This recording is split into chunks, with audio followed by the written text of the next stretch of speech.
Dear ladies and gentlemen, thank you for the chance to present and to introduce you with our new two projects, which will be implemented in Belgrade in next 3 years, in partnership between the City of Belgrade and the United Nations Environmental Programme. This work and presentation were prepared by me and my famous colleagues from district heating company, Mr. Petar and Bojan. First point, we are talking about air quality in Belgrade, and in our legislation, we have, in Serbian legislation, we have 3 categories of air quality, and Belgrade is in the last, actually, 3rd category, together with the cities Bojan, Pančevo and Smederevo, that are cities famous for very bad air quality, and actually they are industrial centers with dirty technologies. But Belgrade is the biggest city, and maybe it's normal to be in the 3rd category, but we have to do. Our intention is to move it from 3rd, for example, to 2nd category. Main causes why Belgrade is there are heat sources and traffic. If we talk about heat sources, I mean heat sources from individual heat sources and from the energy boilers, from the district heating system, but more from power plant in Obrenovac, which produce power plants, sorry, 2 plants which produce about half of electricity produced in Serbia. Air quality in Belgrade, we have air quality plan, which was adopted in March of this year, in March, by the City Assembly. That document predicts some measures to improve air quality in Belgrade, and we have 18 fixed measurement stations in Belgrade, and maybe the most important thing to mention is that we have excess emissions of harmful substances, sulfur and NOx, and particularities. In some of them, in some fixed measurement stations, there, if we talk about 10 years values,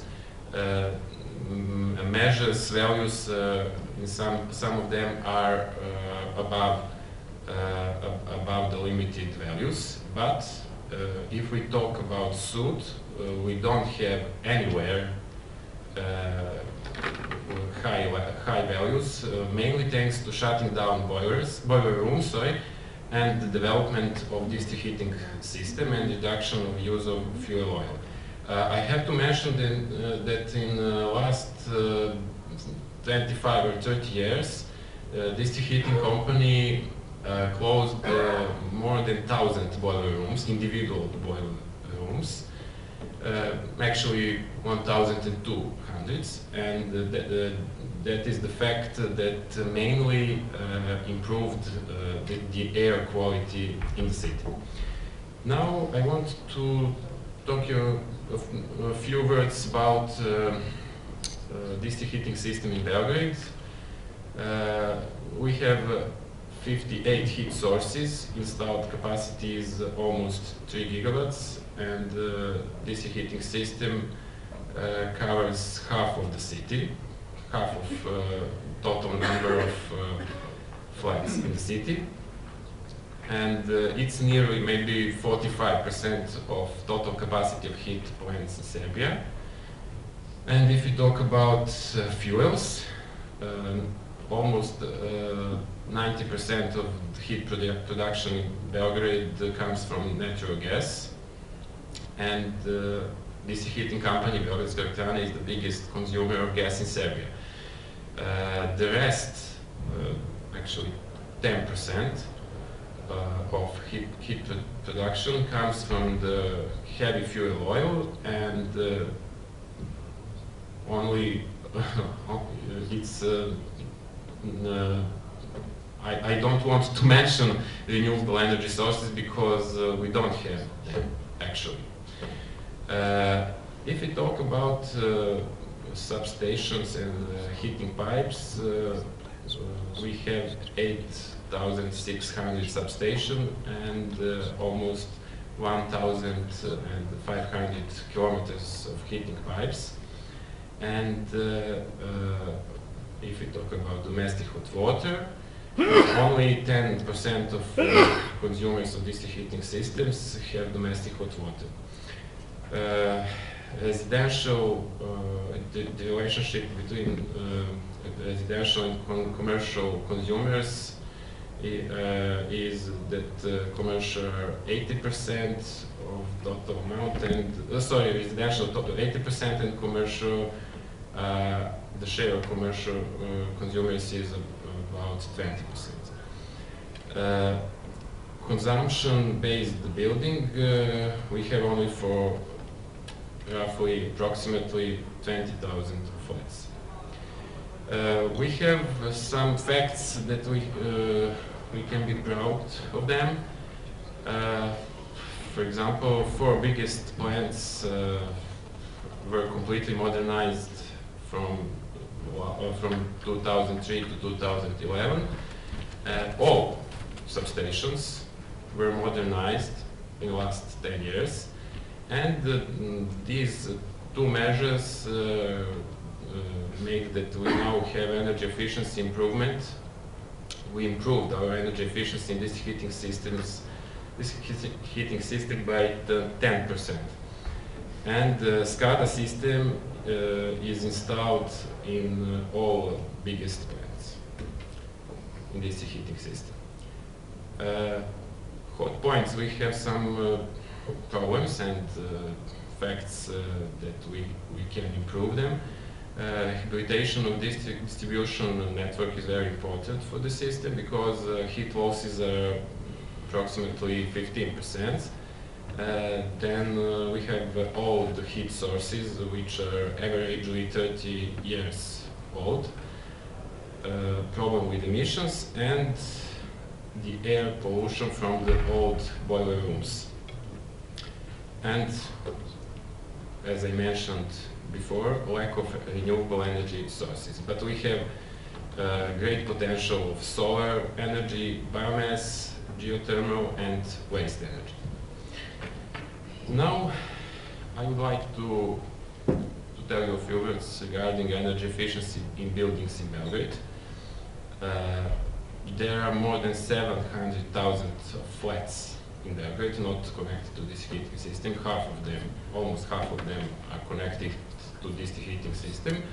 And the average heat consumption is 150 kilowatt hours per square meter per year. If we talk about buildings connected to this heating system, it's roughly 10% lower. And 1/3 residential buildings don't even have insulation at all. It's important to mention that there are no thermostatic valves in most flats, in almost all flats. But we have good examples, good insulation in new buildings, but we don't have enough good examples.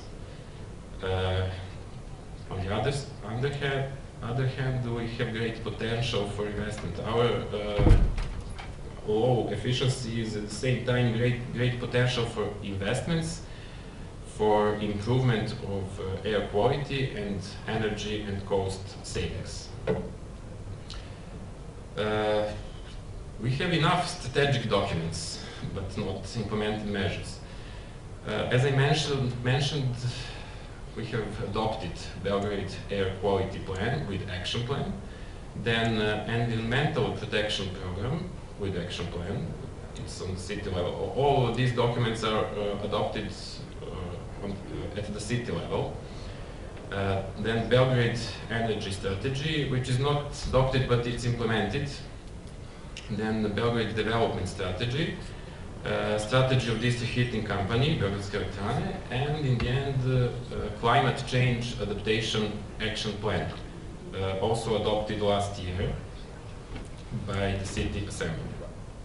And now I want to tell you, to introduce you, as I promised, with our two projects, which will be implemented in partnership with the United Nations Environmental Program. First of them is district energy in cities. It's not only regarding district heating, but we hope this project will include district cooling as a solution. Belgrade has the status of champion city in this project, which include deep dive, as I can say. Then the second project is building sufficiency accelerator, also with deep dive status. And partner in this project is also World Resource Institute from USA. Belgrade is actually the only city in the world with this status if we talk about both projects.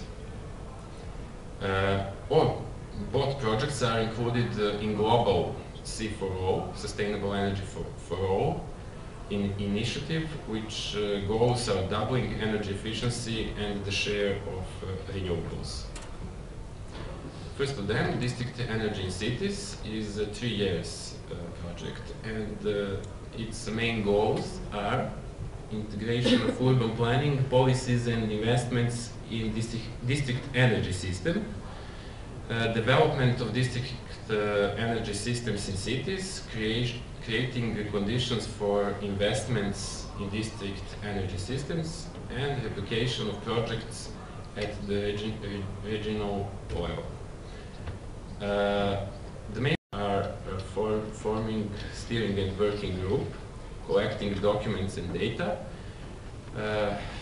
making rapid and deep assessment of existing situation, potentials for modernization, barriers, demands, and legislation. And the focus will be on renewable energy sources and new technologies, their application in our system, bearing in mind great potentials of Belgrade. And in the end, the main expected result of this project should be a concrete investment plan, actually maybe action plan in district energy system. Second project, Building Sufficiency Accelerator, its main goals are assessment and prioritization of local policies and activities, and applying activities adapted to urban demands. The main activities, it's only 1 year project, and the main activities in it will be forming a coordination group and defining buildings energy efficiency policy, monitoring activities with knowledge exchange, and demonstration project, maybe. We had kick-off meeting 1 month ago in the city assembly, and after it the technical advisor for this project was chosen, and we defined stakeholders for the implementation of this project. They are on the state level, city level, then suppliers, manufacturers, investors, University of Belgrade, international financial organizations, consulting organizations, foreign embassies, non-governmental organizations, and media. In the end, I would like only to mention a few projects which are in different phases of preparation in district heating company. For example, the biggest of them is heat networks supplied from CHP from power plant in Grenovac, 600 megawatts. Then waste heat incineration, 80 megawatts, Vincha landfill, development of solar district heating, and provision of district cooling in Belgrade. A few biomass plants in Belgrade in district heating system, and in the end CHP. At this moment low capacity, but in future I hope bigger capacity. The main target is increase the security of energy supply and air quality in Belgrade. In the end, I would only like to thank you.